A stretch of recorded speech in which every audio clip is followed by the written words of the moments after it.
Oh well. Having just pitched up at gosh, where was I? Co-op. They just shut the doors. I've just missed it. They obviously close at 10:30.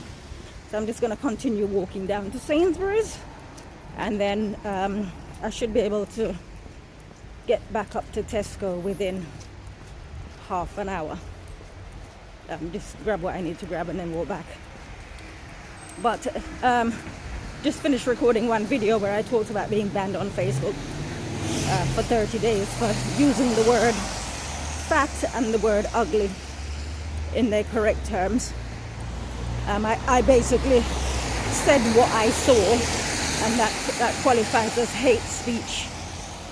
So I mean, I don't want to go on about Captain Tom or anything like this, but it is interesting how they can take somebody and elevate them and ask us to worship them, because basically when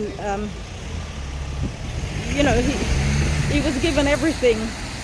He's at 100 years old. His daughter put him up to walking around his garden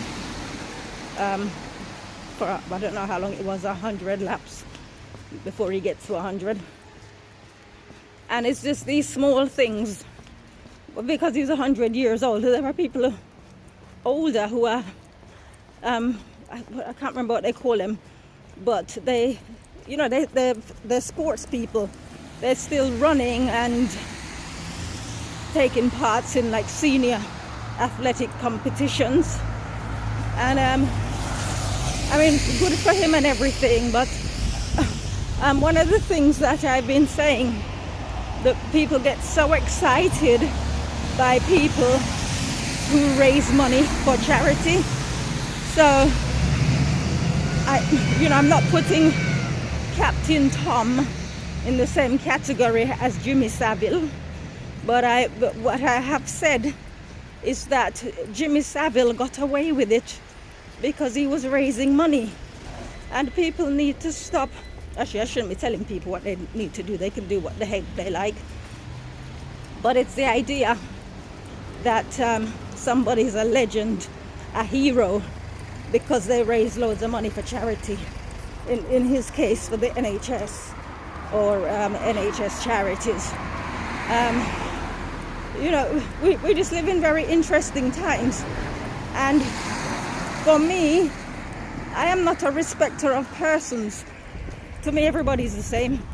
So it doesn't matter whether you've never fundraised or whether you've raised £1 billion. I still view you the same. What I say, money makes the world go around. It also turns people's heads. I mean, like I said in the previous video, these are very, very interesting times. It's just the way the value systems that people have.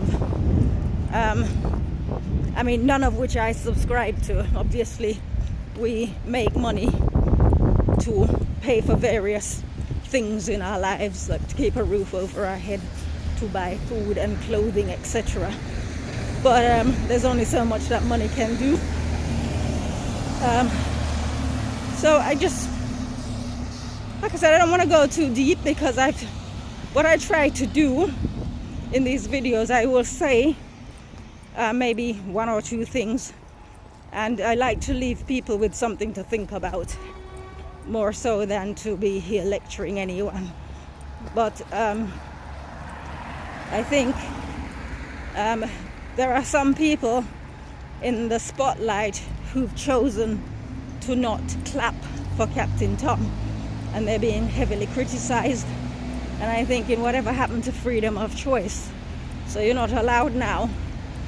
The Prime Minister tells everybody to clap. You're not allowed to decide whether or not you want to clap. You get vilified for not doing as told. So freedom of speech, freedom of expression seems to apply just to one group of people. I find that quite fascinating. Anyways, take care, guys.